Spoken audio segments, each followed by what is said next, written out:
It's time for another journal. Hi, it's Laura at Hyperstamper. This is similar to one I posted last week, but it is much larger, and it is actually 7.5 by 10. So really good size, and it's got this beautiful, I pulled all these ribbons that sort of match those beautiful pastels on this hand embroidered linen here. Look at the back. Isn't that beautiful? So it goes all the way around and even onto the inside and the back here. So let's take a look inside this lovely, lovely vintage embroidered junk journal. So I didn't want to waste this space and I didn't want to cut it off. So I made it into a pocket and I put in there a 1950s receipt and a vintage book on antique furniture page there. Just some lovely imagery. I pulled this beautiful feather that I found on a nature walk. Isn't that lovely? I think it's a sparrow, but I'm not entirely certain. There's been quite a lot of discussion at my house. Really fun cluster there. And of course, everything in here is real antique ephemera and vintage ephemera. Just a few tea-dyed pages I added. This is an officer's roll book from the 60s, and these are some blank pages, so a lot can be done with those. This is a botanical gardening book, and this page here is on apples. Isn't that great? And I made a little pocket here from 1930s children's page, and this is from pre-1910 plate from an antique book. Lovely children's book, really beautiful imagery on here. And it's got that beautiful fuzzy texture, hard cardstock. And this is just a really cool page from a 1950s ladies magazine. Look at the decor there. It almost looks like doll furniture, but it's really pretty. I love the colors, so typical of the 50s. And this is a lovely 1930s children's book with vibrant, vibrant colors. And I didn't want to ruin either side by adhering it, so I hinged it. And so you can see both sides. And then under here, I put a little hidden journaling spot that you can flip up and down for more. And that's from the bottom of a vintage cross stitch pattern. Here's some peaches on here, which is fun, and pears, Nito Pepito, plums, more same here. And then I took this vintage hanky and I turned it into a quad pocket. So here I've got this wonderful old photograph from the 50s, just a family having dinner. I think we all have photos like that. Little mini booklet here, vintage paper and antique paper.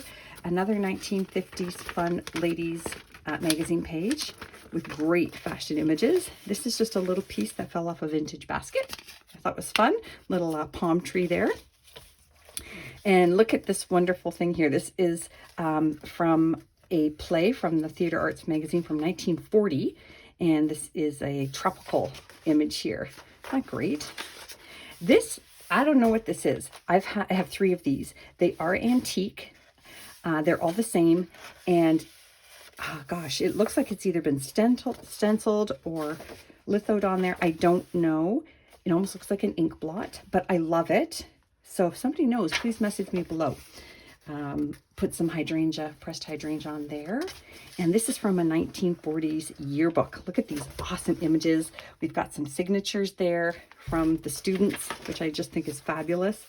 This is from 1932 or 6 from the French almanac. One of the plates in there. There's not many color plates in my almanacs, but this is one of them. I love it.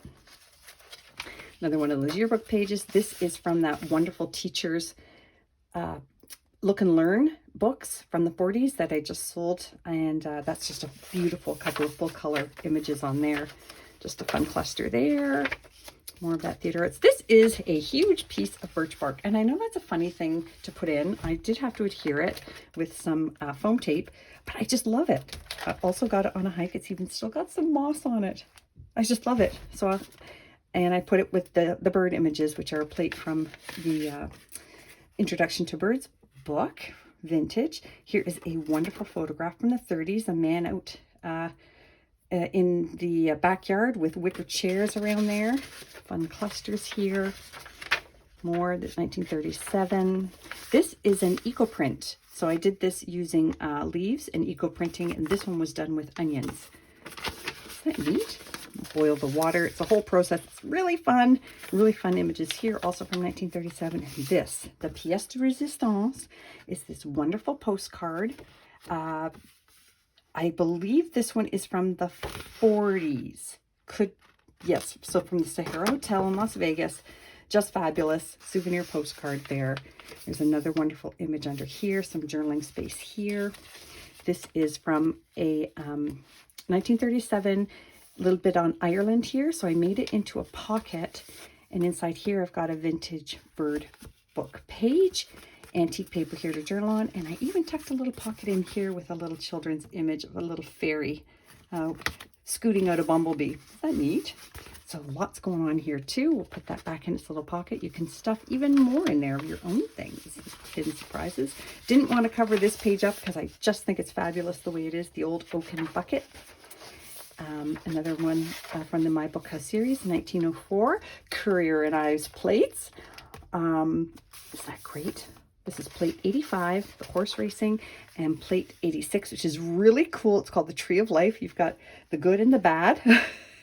And it's just really interesting read here. I think the owner of this journal is going to have a lot of fun.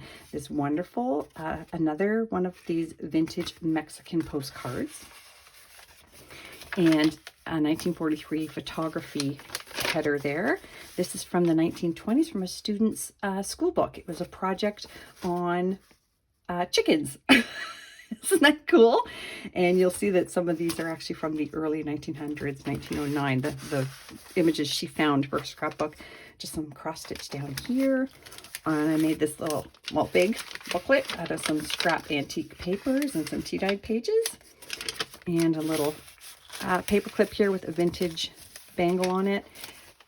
Vintage recipe book page, and another 1950s really fun magazine page tucked into what used to be the cover of a school book. It disintegrated on the top, so I saved the bottom to make it into a pocket. Neat. 1955 postage stamp page. So there we go. I hope you enjoyed that. You can visit hyperstamper.etsy.com to see more of my junk journals. Don't forget, free shipping in North America. Bye for now.